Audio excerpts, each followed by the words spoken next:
culture, un secteur frappé de plein fouet par la crise sanitaire. Ce vendredi, la fédération spectacle CGT appelait à une journée d'action à Grenoble. Samedi, les rencontres Montagne et Sciences se dérouleront sur Télé Grenoble à 20h30. On en parle avec notre invité. Et pour profiter de son temps libre, pourquoi pas s'essayer à de nouveaux jeux de société avec En Voyageux. Bonjour à tous, je suis ravie d'être avec vous pour ce JT du vendredi 13 novembre 2020. Toutes les heures à partir de 18h, retrouvez l'essentiel de l'actualité du Grand Grenoble. C'est une des raisons qui vaut attestation de déplacement dérogatoire. Pendant le confinement, les rassemblements à caractère revendicatif déclarés à la préfecture sont autorisés et ce vendredi, la fédération spectacle CGT appelait les professionnels de la culture à se réunir place Félix Poula à Grenoble pour dénoncer leur situation sous l'œil de la caméra de Laurie Bayet. Un confinement, un couvre-feu, un second confinement. 2020 est une année sinistrée pour les 270 000 intermittents du spectacle en France. Depuis le mois de mars dernier, les mondes du spectacle, du cinéma et de l'audiovisuel vivent sous perfusion. Éprouvés par la crise sanitaire mais toujours debout, ces travailleurs précaires se mobilisent. Ce qu'on essaie de faire passer comme message, c'est que si on respecte les protocoles sanitaires, ce qui a été le cas dans les théâtres et les cinémas, pourquoi on ferme alors que l'économie entière travaille, le gouvernement veut maintenir l'économie, mais la culture, ils en ont rien à foutre, quoi. Malgré l'année blanche décrétée par le gouvernement et les fonds d'aide mis en place par le ministère de la Culture, le reconfinement est un coup de massue pour ces acteurs du monde culturel. Entre report, ajustement, annulation et remboursement, le schéma se répète et plonge le domaine du spectacle dans l'incertitude. Est-ce qu'on peut dire que c'est la merde? Bah oui, mais c'est vrai, c'est très difficile, il n'y a aucune perspective, donc une très grande difficulté pour se projeter. Et donc du coup, il n'y a pas d'issue.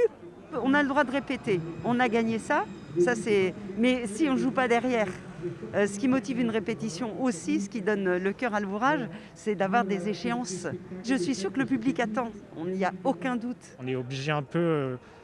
en raison de la crise, de du coup peut-être redéfinir nos projets. C'est un peu angoissant et un peu déprimant d'une certaine façon, d'une certaine manière, de se dire on doit faire en fonction de la situation actuelle puisque par rapport à nos envies pop. Face à cette crise sanitaire exceptionnelle et pour aider les secteurs de la culture et des médias, le gouvernement a mobilisé depuis le mois de mars dernier plus de 5 milliards d'euros. Autre secteur très touché également, les commerces dits non essentiels. Après les mesures du gouvernement obligeant leur fermeture, plusieurs maires de l'Isère avaient pris des arrêtés autorisant les commerces de leur commune à rester ouverts. Mais le tribunal administratif de Grenoble en a décidé autrement et les a suspendus, jugeant qu'ils sont contraires aux mesures prises par le gouvernement dans le cadre de l'urgence sanitaire. Les commerçants ne respectant pas les dispositions prescrites par le décret du 29 octobre 2020 s'exposent à des mesures préfectorales de fermeture et à des amendes. Les clients peuvent également être verbalisés. Et la crise sanitaire a aussi eu un impact sur une maladie silencieuse qui touche 2 millions de Français. Il s'agit de la dénutrition. Pour sa semaine nationale, des événements de sensibilisation sont organisés à la Maison du département, mais aussi sur les différents sites du CHU Grenoble-Alpes.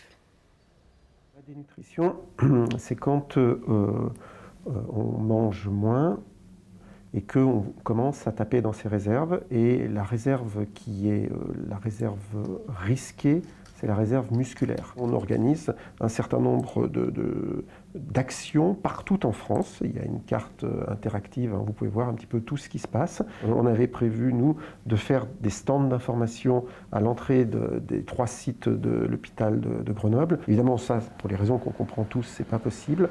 Donc on fait des informations de manière virtuelle. Il y a des webinaires et aujourd'hui, normalement, on va distribuer sur tous les plateaux repas de tous les patients hospitalisés une affiche pour expliquer que c'est la semaine nationale de la dénutrition et qu'ils peuvent poser des questions et qu'ils se rendent compte que c'est une maladie qui existe, qui est grave, mais la bonne nouvelle, c'est qu'on peut la prévenir, la dépister et la traiter. En France, c'est 2 millions de dénutris. Sur Grenoble, on a les chiffres de l'hôpital. À l'hôpital, il y a 30% des patients hospitalisés qui sont dénutris. Pour la Semaine nationale de la dénutrition, 2300 actions sont menées en France du 12 au 19 novembre.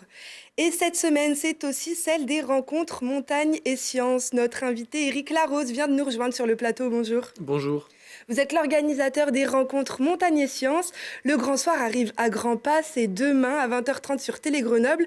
L'occasion, comme chaque année, de découvrir une programmation très variée avec des films à la fois sur la protection de la nature, le manque d'oxygène en altitude, les éboulements et j'en passe.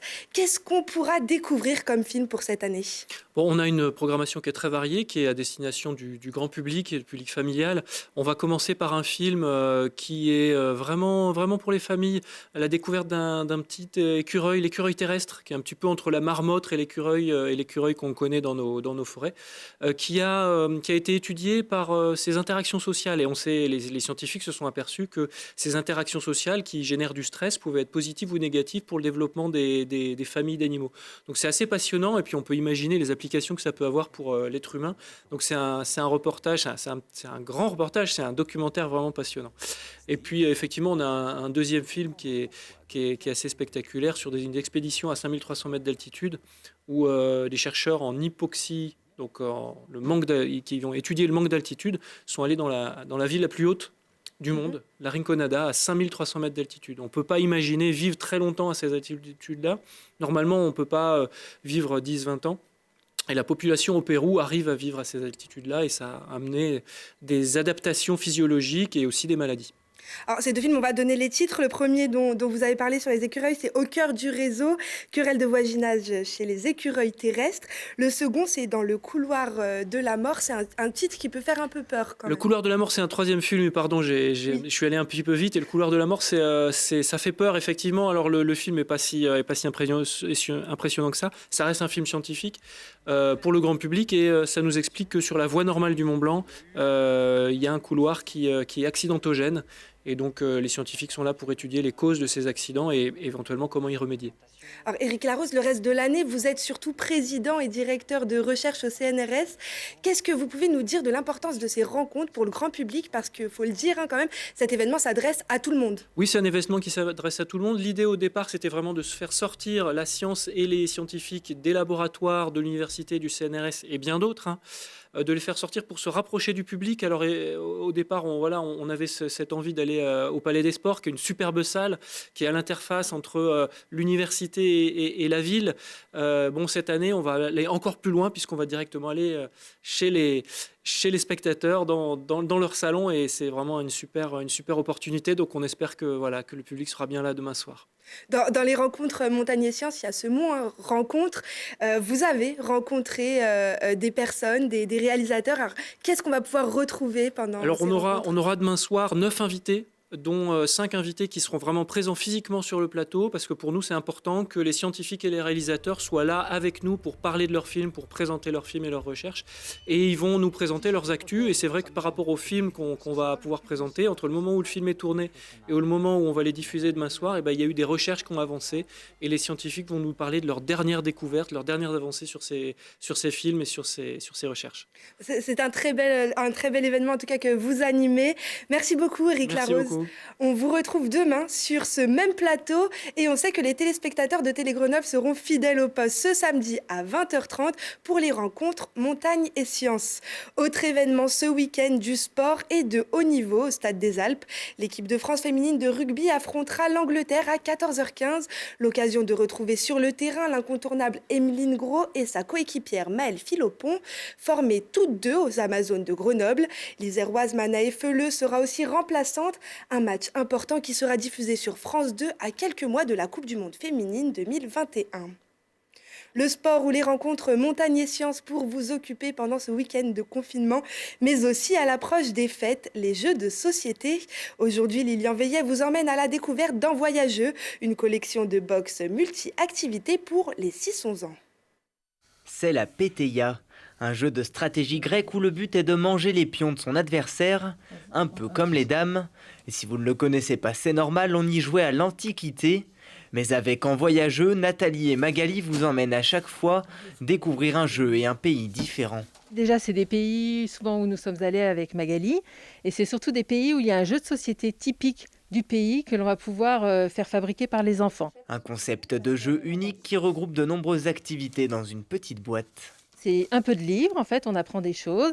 Il y a du coloriage, des jeux de logique et d'observation, un loisir créatif en lien avec l'artisanat du pays et donc le jeu de société à fabriquer. Donc c'est vraiment découvrir un pays, ouvrir les enfants vers d'autres cultures avec des activités ludiques et éducatives. De la gastronomie, des anecdotes, des légendes, on parle de tout dans ces box.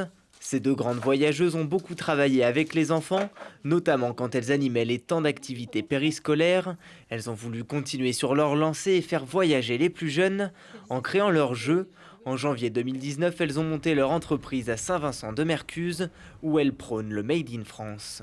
On travaille avec une agence de communication qui fait toute la conception graphique qui est à quelques kilomètres de chez nous, également avec l'imprimerie Notre-Dame pour toutes les impressions. Et puis là, nous faisons l'assemblage ici dans nos locaux. Contribuer à l'économie locale dans le Grésivaudan, mais aussi à Grenoble. Le jeu est proposé dans les librairies et les magasins de jouets et à la bonne pioche. On favorise au maximum les produits locaux, donc les circuits courts, et puis aussi les produits qui sont en vrac, sans emballage, ou dans des contenants qui sont consignés ou réutilisables. En voyageux répond donc totalement aux critères et aux valeurs de l'épicerie et à d'autres, car le jeu est maintenant vendu dans une quarantaine de points de vente dans toute la France.